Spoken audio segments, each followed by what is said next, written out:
Want to generate more money for your podcast? This is part 3 of our 3-part series on how to generate revenue for your podcast. So this is actually my favorite way of generating revenue for a podcast. And that is basically the upsell, the conversion. This is where you turn your listener into a client or a customer. So if you're a coach or a consultant, this is where you are converting your listener from a listener into a client who is buying your service, who is buying your course, who is now part of your masterclass. It's the upsell from attention to listener to client or customer.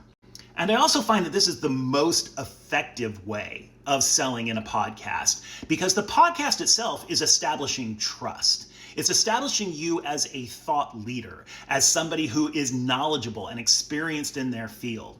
So you have the trust mechanism built in. So converting, selling to that person doesn't feel like sales as much as it feels like the next step of value from the podcast. And this actually speaks to one of the most important aspects of podcasting, and that is that podcasting, especially for B2B or B2C podcasters, is simply another part of the marketing funnel. This is marketing 101 stuff. A podcast is another part of the marketing funnel. So if you have that podcast fitting correctly into your funnel, then the conversion from listener into customer is a natural progression of the marketing plan you have in place already. It's also smart to have 2 or 3 different tiers of purchasing for this potential customer.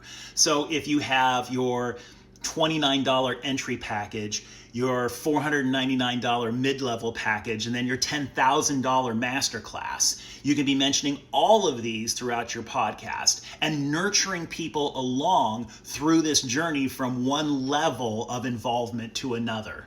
This is what we do all day long at the Act 3 agency. So if you're having any issues converting your listeners into customers, if you're having issues getting revenue from your podcast, DM me.